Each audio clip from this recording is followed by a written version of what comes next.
So the big question is this: how do small business owners like us grow our leadership, develop our teams, and scale our business in a way that allows us to get our products and services out to the world, yet still remain profitable?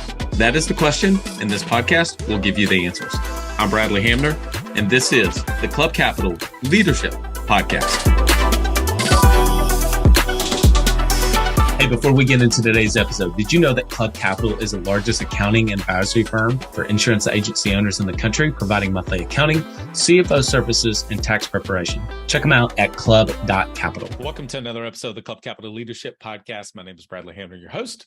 On today's episode, we have one of the world's most influential thinkers on productivity, and his 40 years of experience as a management consultant and executive coach have earned him the titles of Personal Productivity Guru by Fast Company and one of the top 5 executive coaches by Forbes magazine.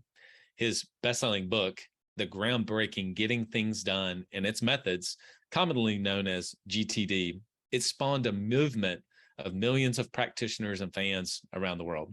His methods of staying relaxed and focused in our fast-paced world are now being spread by certified trainers and coaches in 90 countries around the world.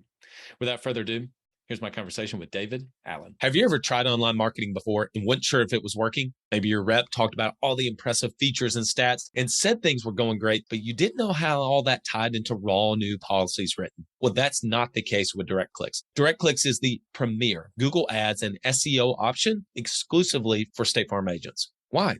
They're 100% results-oriented with an exclusivity guarantee. Every review call you have with your account manager focuses on what really matters to your business, and that's leads and call-ins received. Everything will get broken down to cost per lead received.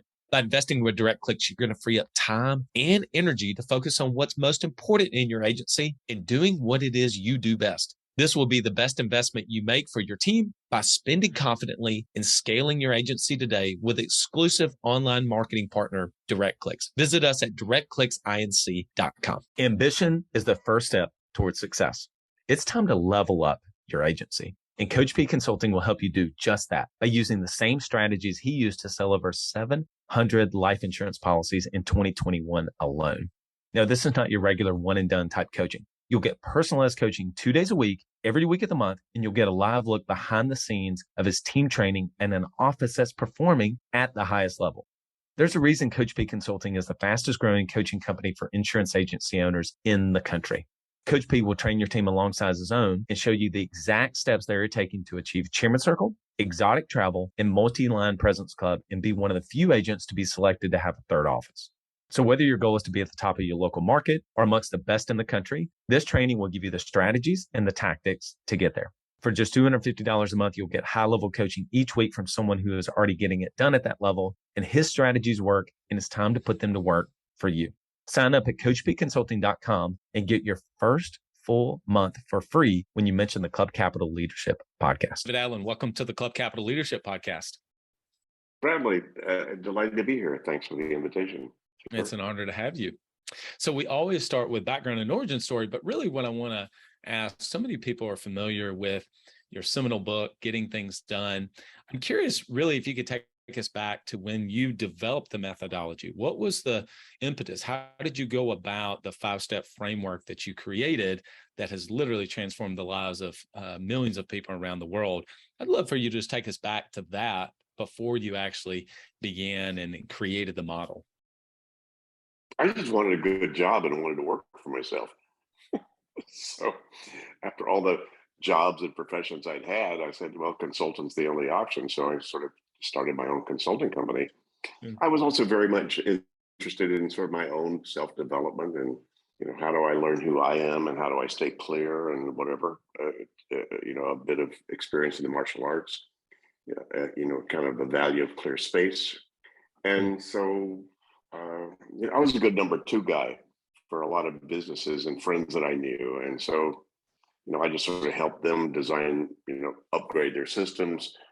I'm the laziest guy you ever met. So it was like, how can we get out of here earlier? How can we manage this process a little bit better? So I was more interested in the process than the content in terms of the businesses people doing. So I guess that was sort of my driver in becoming a consultant. And so I started to find techniques for myself that kept me clear as my life got more professional and busier, and started to, sort of curate and cobble them together one and one.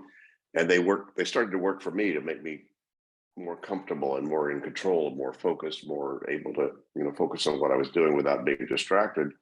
And then I said, these are great techniques. And I started to use it with my clients, my consulting clients, and it produced the same result. Hmm. Got them clearer, gave them more space to think more strategic, which is they wanted, to be able to have a better view on their company and what they were doing. And so, what I uncovered for myself, I began to implement with them. And it became sort of I didn't wake up one morning with this thing, but it was a period of over 2 or 3 years, and a mentor of mine who taught me a couple of the key components of this, that I began to cobble this together. And then some, head of human resources in a big corporation saw what I was doing and said, "Gee, David, we need that result in our whole company. Can you design some sort of training around what you've come up with as this methodology to have people stay more clear, more controlled, more focused, more space to focus on the meaningful stuff, priorities, etc." And so I said, "Sure." So I helped him. I just actually designed a training program. We did a pilot program for 1,000 executives and managers at Lockheed in 1983, 84 in California. And it worked. It hit a nerve. I went, wow, who'd have thought? And suddenly I found myself thrust into the corporate training world because of something I just sort of almost, I wouldn't say accidentally, but something that I had just uncovered. I didn't really make it up. I just said, well, what works? What do we do to get distractions out of our head? And I discovered the various techniques about that ultimately became GTD, or the content of getting things done book. But I didn't write Getting Things Done until 2000. And this is 25 years later, after thousands of people I trained in the corporate training world, and literally thousands of hours I spent. My consulting turned into more sort of coaching one-on-one with mid to senior level people that wanted more of how to implement what I came up with at their desk. And so I sat desk side with them for, again, thousands of hours. And so that's what helped refine this, made me feel confident that this was something that was worth writing a manual about. And I thought I was the last guy to learn this. I thought I never had any formal education in terms of business psychology or time management, any of that. This was all street smarts that I came up with. And so I wound up sort of discovering, after the success that this methodology had with so many people in some of the most sophisticated environments, with some of the busiest people and most sophisticated people you'd ever meet, implementing this and having them go, wow, this changed my life. This is so cool. Somebody suggested you should write the book. So that's what I did. So it came after a lot of years of just experience with this and confidence that this was unique and nobody else seemed to come up with this that I had, and that it was bulletproof. You couldn't punch a hole in it. So that's a very short version, but very long story, Bradley. So no, that is so great. I love hearing how people or methodologies and concepts come to be. As you were mentioning it about street smarts and uncovering it, it just makes me think. I was a finance major at Auburn, and I learned nothing about how to actually run the financials of a business. I did not know. And so the difference of academia versus, as Ben Hogan said whenever he was playing golf, like, you dig it out of the dirt. Like, that's what you actually figured it out, like, with businesses and executives. So to say this thing is bulletproof and you can't punch a hole in it. Indeed. Yeah. So I'm curious, there's no way that any of us in the 80s and 90s to even early 2000s could have seen the onslaught of what was coming with social media. But there were distractions then. And so now it's overwhelming, the amount of distractions and things that we're trying to hold in our brain. And I've heard you say that your brain was never designed to be able to do that. In fact, it's a really crappy office. Can you just like speak to that and just speak to how like your book was so much ahead of its time and how it still applies, even it's more important today than it even was 20, 30 years ago? Yeah, well, I discovered in the martial arts that, four people jumping in a dark alley, you don't want 4,000 unprocessed emails sitting in the back of your psyche. You better be clear Yeah. to be able to then deal with surprise, to be able to deal with being present, being fully available. And, all the, mindfulness people these days are talking about focus on your breathing and so you can be present. And, yeah, I learned that 40 years ago, getting a Mm. black belt in karate, so nothing new about now. But how do you stay clear about stuff when you still have commitments that are unfulfilled? And so, I just discovered you better keep track of all those commitments, all the would, could, should, need to's. I need cat food. I need to do vice president. I need to decide whether we should adopt a kid or not. All those things, those kinds of things are banging around in people's head, and your head's a crappy office. So Yeah. I just discovered that years ago, but the cognitive scientists in the last 10 years have discovered that your brain did not evolve to manage, remind, or prioritize or manage relationships between more than four things. Mm. It didn't, Mm. and that's, hundreds of, I don't know, a billion years of evolvement. You're not going to change that. Your head was not designed to do that. And a lot of people are still trying to do that. They're trying to use their head to remember and remind and keep track of all the commitments they've got at the personal and professional levels. And that's what's blowing the fuses. Yeah. Actually, even one thing, wow, should we adopt or not? Should we get divorced or not? Or should I hire this person or not? Or should I fire this person or not? Just even one of those things, if you're not appropriately engaged with your commitment about it, it will color the whole rest of your life. It'll make you feel overwhelmed. So I just discovered, okay, what do you need to do to unlock those things that are distracting you? Mm. Unlock it meaning not finish them, but put them in the right place. Decide what you need to do about them and park the reminders of what you need to be reminded about to move the needle on those things toward resolution, clarity, or completion, whatever. I just discovered that algorithm. Again, I didn't make it up.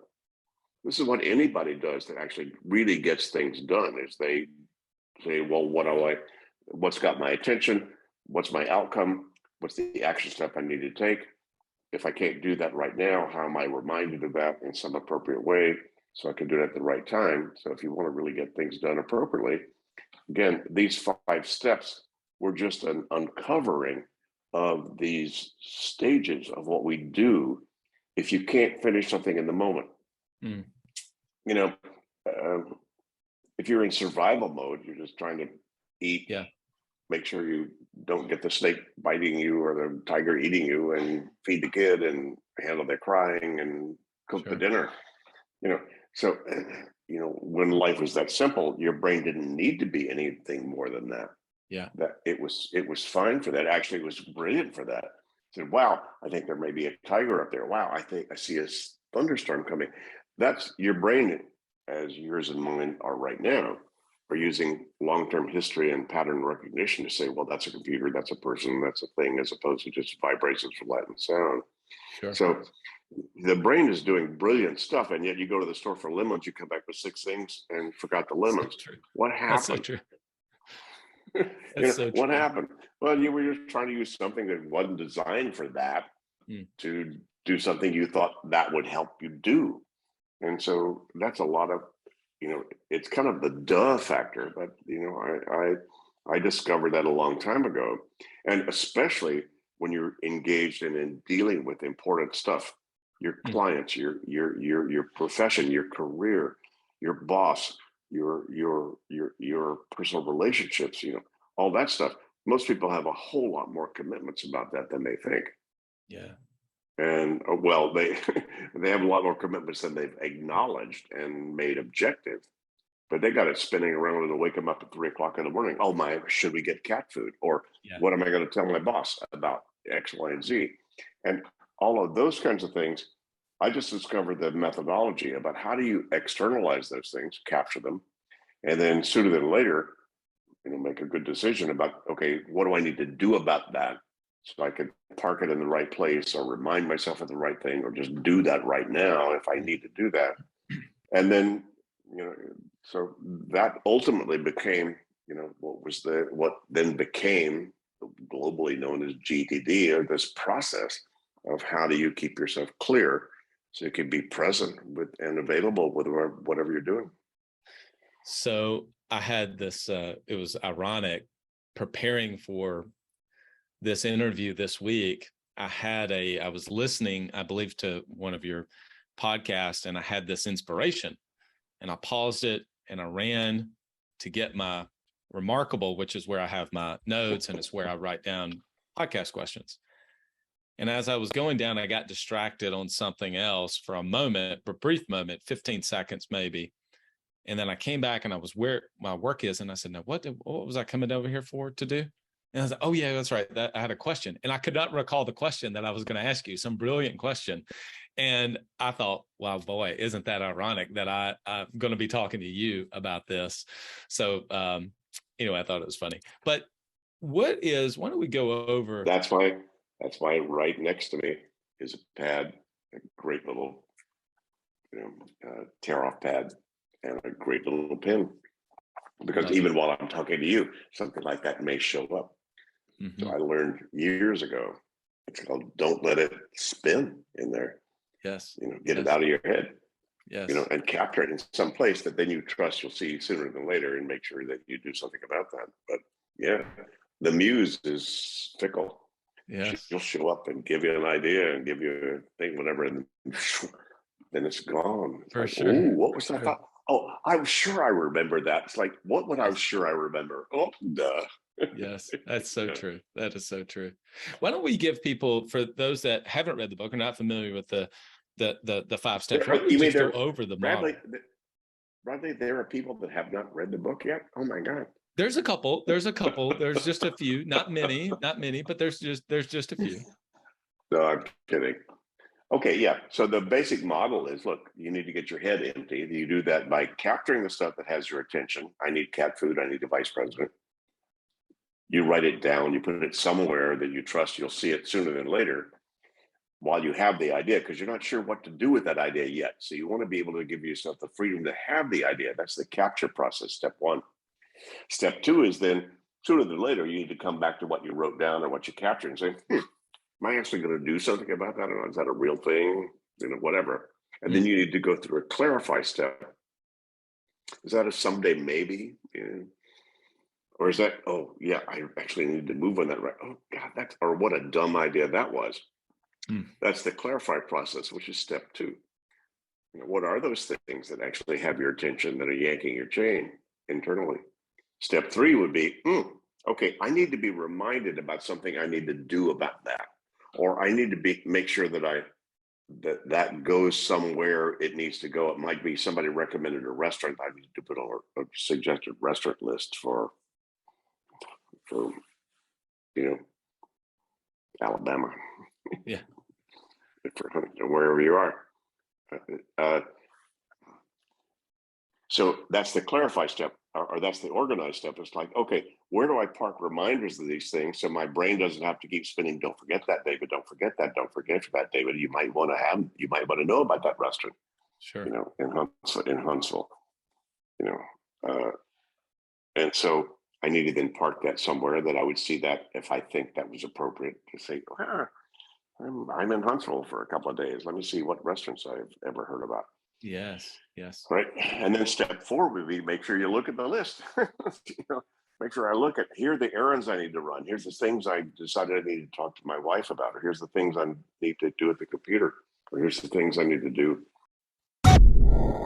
Are you an agency owner looking to grow your revenue, increase your bottom line, and better manage your taxes? Club Capital is here to help. Club Capital is the largest accounting and advisory firm for insurance agents in the country, providing monthly accounting, tax strategy, and CFO services. Way more than bookkeeping and your everyday run-of-the-mill tax prep, Club Capital is focused on providing financial and tax advisory services that help you plan and forecast your agency's performance. Their financial dashboards and agency forecasting tools help you better understand your agency's historical performance, create and measure future targets, and see how your agency compares to your peers around the country. Imagine what it would be like to understand the impact to your bottom line when deciding to hire a new employee, or forecast the impact rate changes or commission rates will have on your business. With over $200 million in tracked annual revenue and $140 million in tracked annual expenses, Club Capital has the data and the team to help you make better informed decisions for your agency. They will help you turn that back office stress into the backbone of your agency's success by giving you the tools to take your agency and your leadership to the next level. Visit club.capital today to book a solution overview with one of our business consultants. Club Capital, way more than a CPA firm. As well as the projects you have. What are the things you're committed to complete, over the next, few months, and reviewing sort of the inventory of your commitments is step 4, and that could take on a lot of different levels at multiple levels of horizons about your commitments. Why are you on the planet? What's your dream of how your life is going to be, or career and lifestyle 5 years from now? All the way to your strategic plan that needs to be implemented within the next year or two. Yes. All the way to all the projects you need to finish and all the stuff you need to maintain, your health, your vitality, your finances, your relationships, come on. There's a lot of stuff that people have commitments about that then impact on them, that then, are putting pressure potentially on their psyche, about what am I doing about all that? So I just figured out a way. So step 4 is reflect on all that. So that then if you've actually done steps 1, 2, 3, 4, you capture stuff, has your attention, decide what it means. Step 3, park it in the places that they need to go. Step 4, step back and look at the appropriate list or whatever you see when you needed to see it. Step 5, okay, let me do this. Have a beer, have a nap, sit down and deal with the ugly email that I've been avoiding that I need to respond to. So that finally, the step 5, which is engage. Okay, now what do you decide to do in terms of your physical, visible action that you now take based upon this total inventory of your commitments? So in a way, that is, you're listening to 76 years of experience. Came up with. It doesn't get any simpler than that. That is it. But it also doesn't get any more challenging than that, because most people are not willing to step up to the plate for any one of those 5 steps. That actually was exactly where I was going to go with my next question, which was, when you have in your team and so many GTD advisors around the world, whenever they begin and people go to adopt the methodology and then begin to do it, where is the biggest area that you see that people will fall? Is it in the capturing? They're just not actually consistently capturing it. What's the biggest area that people seem to fall off in terms of not really sticking to the methodology? Where did you fall off? I fall off. So I know if you're watching this on YouTube, it's one thing, but I use Best Self as my journal. And so I will try to put things down here. Well, what ends up happening is I don't come back to it. I will go throughout the whole day, and then I'll go the next day and I'll looking back and I'm like, oh, I didn't get any of those things done. So to me, the getting it out of my head has been really helpful, but then it's organizing, prioritizing it, and going back to it. Yeah. So that's one place. And you're right. The first place people fall off is they don't keep everything out of their head. So they don't trust their list. They don't trust their head because it's in neither place. It's like, well, I have all these things, but here's my list, and but that's not everything. But because I got all this other, well, that's fall off number 1. Fall off number 2 is, well, I got a bunch of lists, but I haven't decided what I need to do about what's on that list. Fall off number 2. Fall off number 3. They don't organize reminders of these things in some trusted external brain. Fall off number 4. To your point, you didn't look at what you looked there. Fall off number 5. Well, fall off number 5 is to then you know, fall off 1, 2, 3, or 4, and then you don't trust what you do. You just are driven by latest and loudest instead of your good, intuitive, strategic judgments about what to Yeah. do in the moment. What do you think about when someone has they have multiple places? So, I have this and I have it with me 70% of the time, but then I'm driving and something hits me, or going on a date night with my wife, and, I don't have that with me. And so then I end up having this brain dump in emptying of my brain in multiple different places. And so I don't No, organize. that's I have a fine. digital one, As a long as paper you, one. yeah, it's fine as long as you empty them within 24 hours. Mm, mm, mm. Gotcha. The biggest problem is that people capture stuff, especially digitally, into these black holes, and then they don't empty where they wrote it, where they recorded them or stuck them. Mm. Doesn't matter. You can write it on your arm.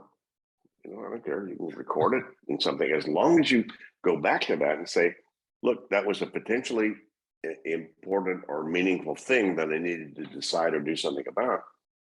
You just need to go back and make sure you reassess that or recognize what it was that you captured. I have no idea whether the ideas I capture are any good or not. I need to decide that later when I'm in a more executive mode. I see. Yeah, that makes sense. What do you think changed? What did change? Whenever from the time that you first wrote the first version of the book until your most recent updated revised edition, what are the things that you discovered along the way? And because obviously over all of that time, you and your team were working with people, what are the things that you updated and what are the things you discovered along the way? Mostly the interest in the audience. The methodology didn't really change. I changed a few things in terms of the vocabulary of the words that I used. I changed collect to capture. I changed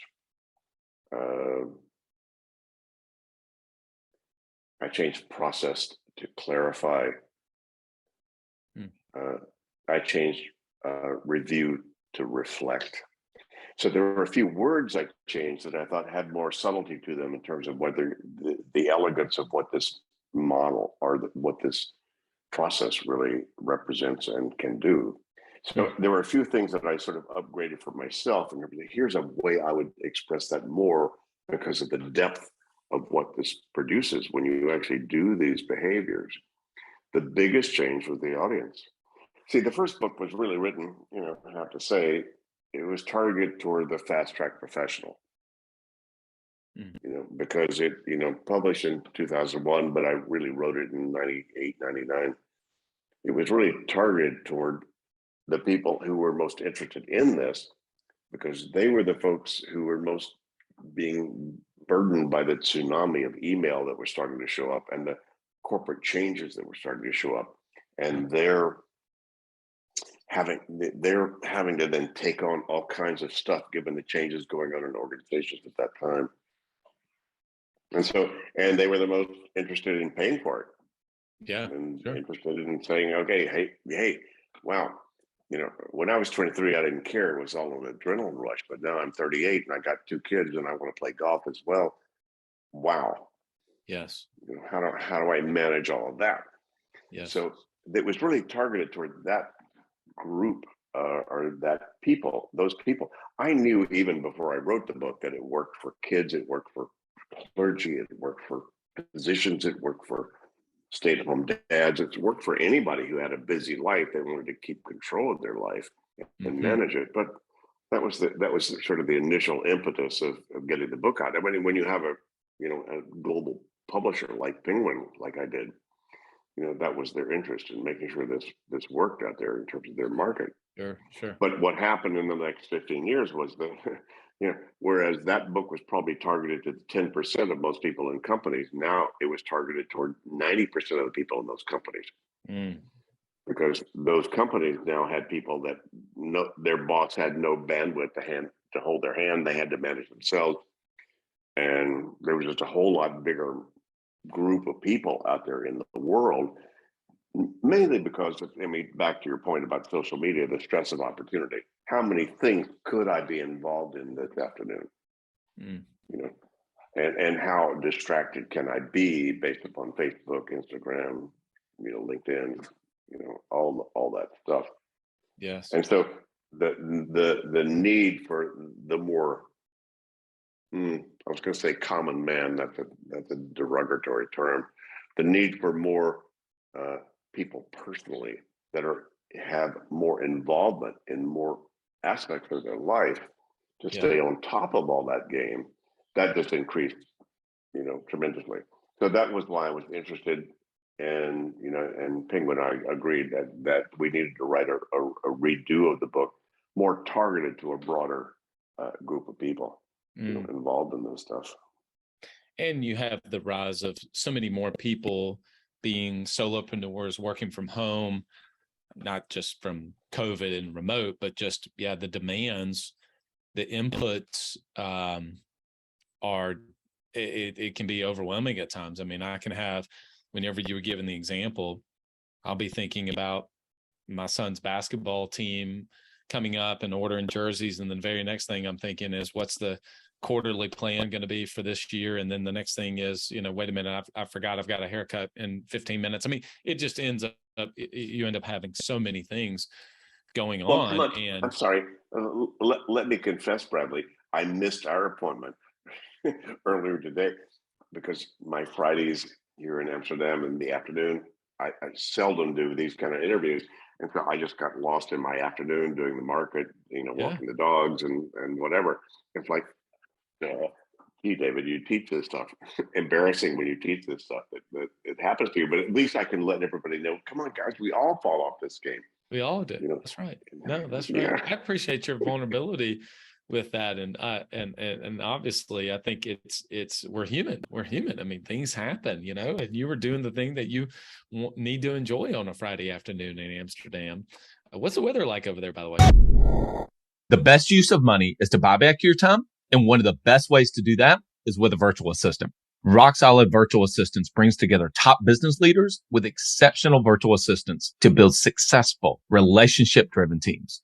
The services they provide range from graphic design and marketing to executive admin assistants and everything in between. There are many virtual assistant companies on the market to choose from, but at Rock Solid, their processes and passion for what they do place them at the very top of that list. Not only is their hiring process exceptional, which nets them the very best assistants, but they also provide superior support to their teams for the duration of your time with them. The matching process at Rock Solid is unlike any other, and they have the track record to prove it. Their hands-on approach has proven to increase the success rate of their teams exponentially. So if you're looking to build a rock solid team for your business, reach out to Tracy and the team for a no pressure discovery call at rocksolidassistance.com. They value your success as if it were their own, because it is.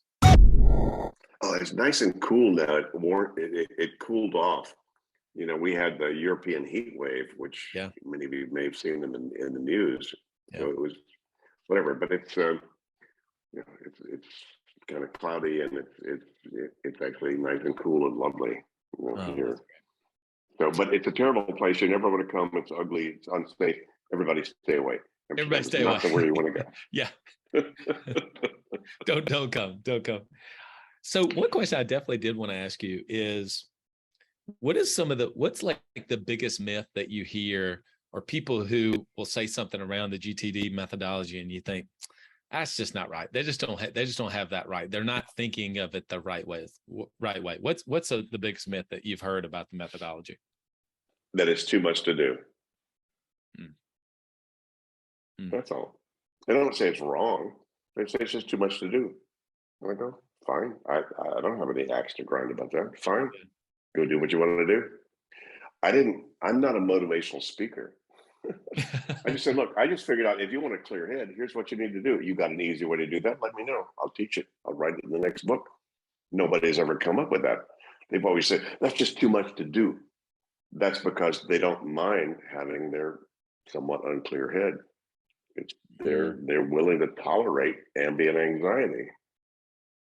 Ambient anxiety. I am going to write that one down for sure, because I do not want to miss that one. It sounds overwhelmed. Come on, Bradley. If you were overwhelmed, you'd handle it. If your house No. or wherever you are came on fire, you deal with that. You deal with what you. And over the last few years, I've discovered it's not so much overwhelm. It's relieving or reducing or eliminating ambient anxiety. That, oh my God, I should have, that wakes up at 3 o'clock in the morning, and Sure. all that other stuff about your kids and your basketball and the cost and the uniforms and whatever. Right?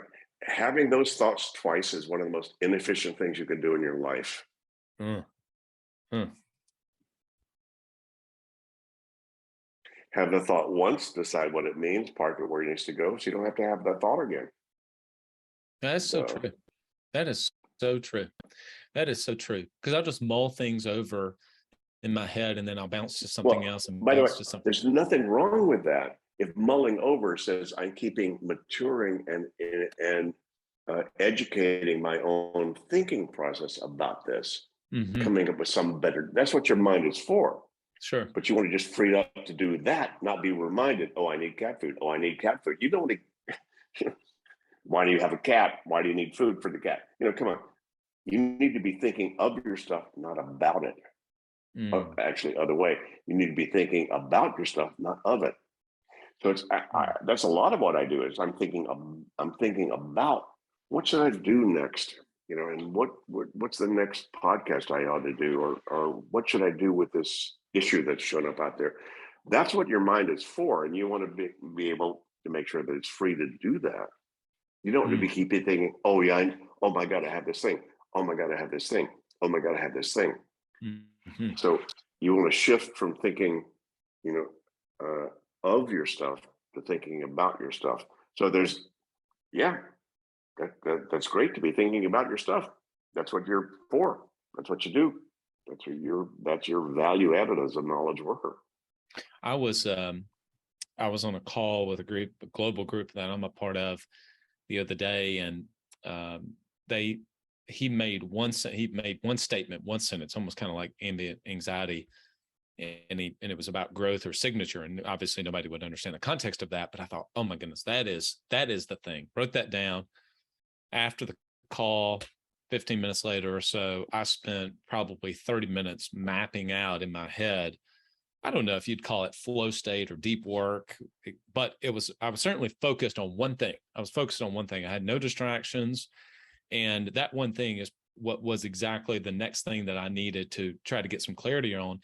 And then from there, the rest of my day was a typical ambient anxiety day. But in those moments, I was so focused because I was so clear headed about this one thing that I needed to go deep on. And it's so helpful. It was so helpful for me to be able to get into that space because I was so clear headed and focused on one thing. Yeah. Yeah. Yeah. Where do you see things like forecasting there 10 years down the road, 10 to 15 years down the road? It's only going to be more inputs coming our way. How do you foresee us being able to manage even more distractions coming in the future and more inputs, and utilizing this methodology to be able to actually be productive? Because it seems like the more inputs, the less productive, the less things we actually get done. Well, and the more opportunities you have to get the right things done. That's right. Yeah. So it's a great time to be alive if you know what you're doing. So that's the key answer. You need to know what you're doing. Yeah. Yeah. And if what you're doing is surfing everything to then see what shows up, that's fine too. Mm, Go for it. mm, And then, but once you get a hint about, okay, here's where I need to go, here's what my interest is, here's what I want to learn to do, or here's who I want to talk to, or whatever, mm, then, you need to be able to then shut the rest of the world off while you're managing those things mm. so that you start to move toward and move the needle on the things that are meaningful to you. This has But been you have so to great. decide you have to decide what meaningful means. Yeah, sure. Meaningful for me is different than somebody else, or different from you. And it will be meaningful. It will be different next month, next Yes. week, No, that's next very year true. for you. Yeah. Well, some of the core things may not, but some of the less than core things may change. Mm. Okay, how that's really meaningful, but now we need to move here, or now I need to change this job, or now I need to change this relationship, or now God knows the Yeah. decisions that come up. Once you start to listen to the core part of you that says, well, what are you about? What's your destiny here? Why you're on the planet? Mm. What's your purpose as a human being?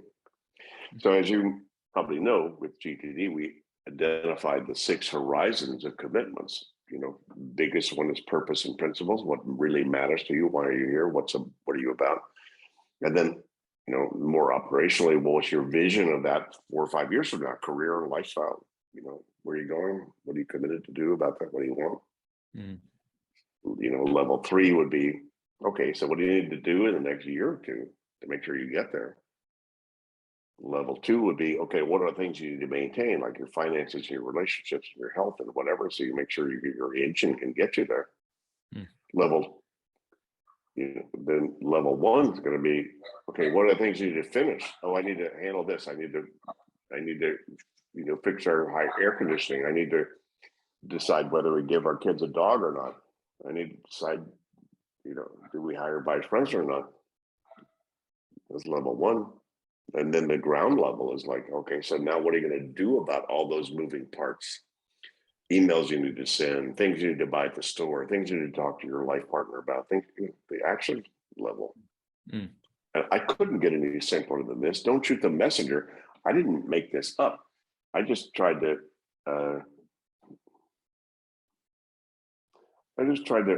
make people more aware that there's a much more sophisticated level of engagement with their life than these simple ABC priority, decide your purpose and life will be fine kind of Yes. stuff. Yes. Yes. It's pap. Useful stuff. I don't want to put any of these folks down. They've all had great messages, about these kinds of things. But quite frankly, most people haven't integrated the top levels from implementation. And that's what I did. Oh, I love that so much. You're so right, because if it's just if it's only at the top, you only focus at the top, you're not going to get you're not going to even get that, because you're not doing the work that actually has to happen at the ground just feel floor. guilty, and you just feel guilty and frustrated. Yeah. Yeah. David, I know somebody's going to want to reach out to someone on your team, and why don't you just talk about your network of advisors and how people can reach out? Like, where should they go if they say, "Hey, I want to do more than read the book. I actually want to integrate this and implement this into my Sure. business, my career." Yeah, well, thanks. Well, we have partners all over the world now. What we've done in the last 10 or 15 years is building sort of global distribution network for this methodology. And we have licensed partners and coaches and licensees around the world. So just go to our website, gettingthingsdone.com, click on training and coaching, and type in your country, and you'll see who our certified trainers and licensees and partners are that deliver this work in more in-depth training, both public seminars as well as one-on-one coaching. So Awesome. you can just be our guest, see how you want to play. It's been a pleasure to have you come on the podcast. I'm grateful for your time and honored to have you on. My pleasure, Bradley. Thanks for the invitation. Man, that was great to be able to have David come on the podcast. His book was one of the early business books that I can really remember reading. And as I told him before we got started, I read it. And then, of course, like other things back then, I would read it and then I would get off to doing other things. And I didn't actually adopt the methodology the way that I should have.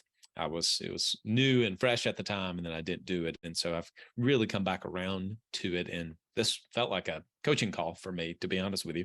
But there were 3 things that really stood out. Number one, for me, your head is a crappy office, and just understanding that, and I agreeing with that. And that was a true story about me forgetting the question I was going to ask him. That's number 2 is the ambient anxiety. I think there's just so much clarity around that, and just a vivid image of like, yeah, you just walking around, just forgetting things. And I have so many things in my head that I can't get it out, or so many things I'm thinking about and feel foggy at times. I'm sure many of you feel that way.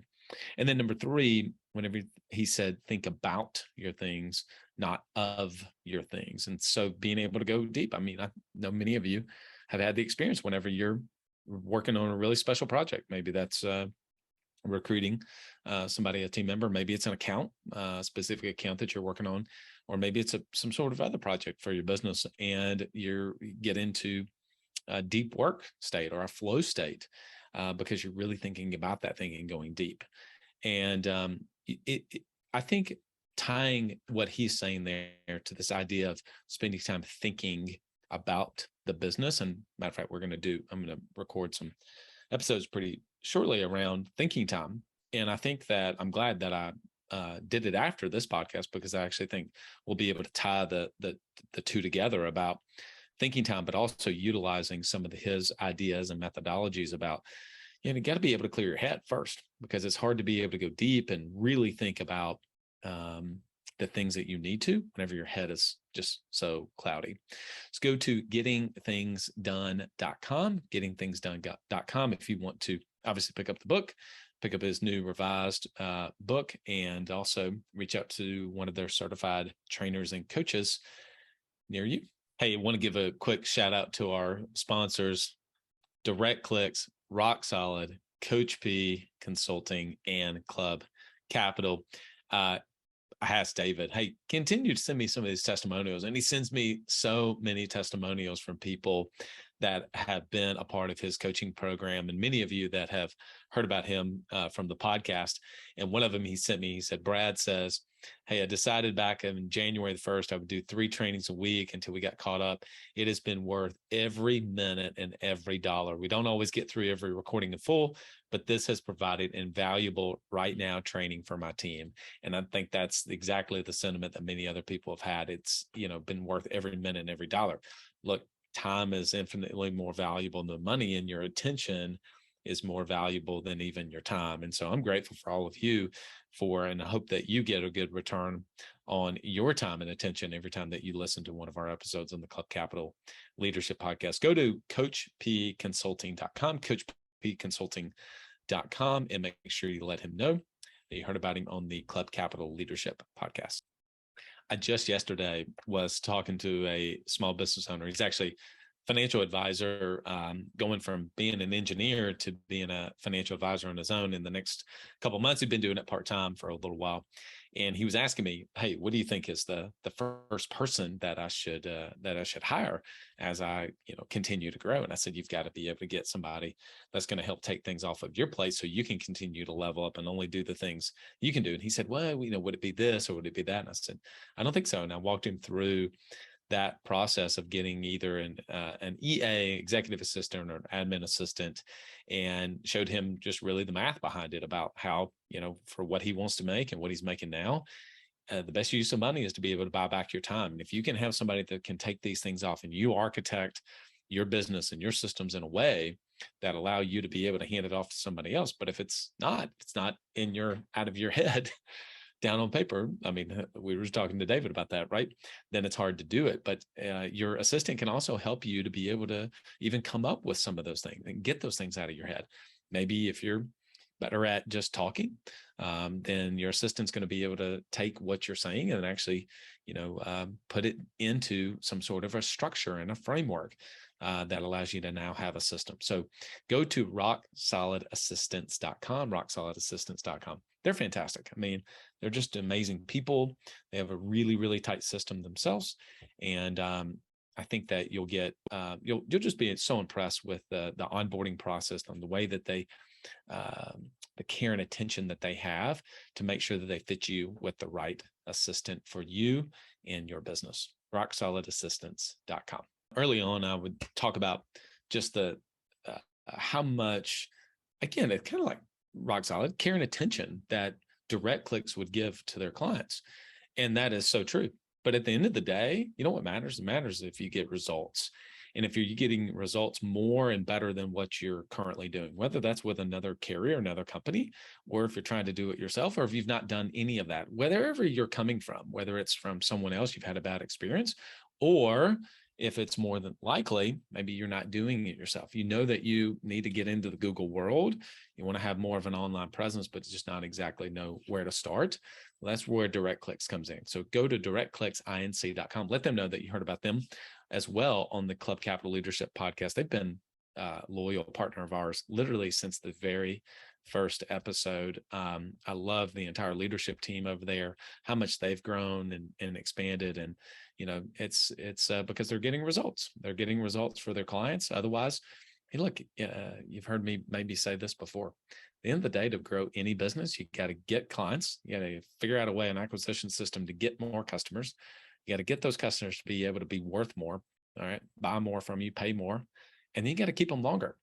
And the only way to keep clients is if you're doing a really good job and fulfilling on results. And that's what you get with Direct Clicks. Go to directclicksinc.com. I like to learn from people who are just way smarter than me and worth a lot more money. And that's a lot of people.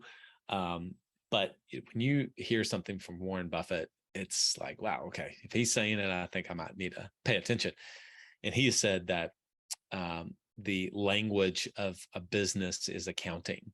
Many of you may hear that, but like, what in the heck? I don't want to be an accountant. I have no desire to be an accountant. I don't want to be a bookkeeper. You don't need to be. You don't need to be, but you do need to be able to read the dials and the switches. You walk into the cockpit of your office every single day, and many of the dials and switches you know how to read. Some of them, though, if you're looking at the altimeter trying to figure out how much gas you have, that's going to be a recipe for disaster. And so I think some of those dials people have really tight. Some of them, I know for me and my journey, I had no idea what I was doing. I was a finance major from Auburn. I should know how to read an income statement, a balance sheet, and a cash flow statement. I should know what they were and how they work. I didn't. I knew enough to get through in school at Auburn and answer the questions, but I wasn't absorbing the information because there was no application to it at the time. Or that's what I like to tell myself maybe. But really, as a small business owner, you don't have a choice. You don't have a choice. If you got into this business to make money, amongst many other things. You got into it for freedom. And part of the ways to be able to buy freedom is to be able to make more money. And even if you're not driven by money, and money, I think I heard somebody say that the material value of money decreases over time. I mean, your first 100,000 is worth way more than, maybe you're from 100 million to 110 million, right? It's just not as valuable to you. And that's true. But for many of you, small business owners, being able to make more money allows you to be able to buy back more of your time, allows you to hire more people, allows you to be able to do things in your life that you've always wanted to be able to do. And you got to be able to read the financials to do that. And so that's exactly the things that Club Capital can take off of your plate. They can help you to be able to buy back your time. So go to club.capital, book a no obligation demo, and see for yourself why Club Capital is the #1 tax and advisory services company for insurance agency owners in the country. All right, everyone. This was a great episode. It was awesome to have David on. Grateful for all of you. Thank you for your time and attention. Hope you got a good return on it. Lead well. So the big question is this: how do small business owners like us grow our leadership, develop our teams, and scale our business in a way that allows us to get our products and services out to the world, yet still remain profitable? That is the question, and this podcast will give you the answers. I'm Bradley Hamner, and this is the Club Capital Leadership Podcast.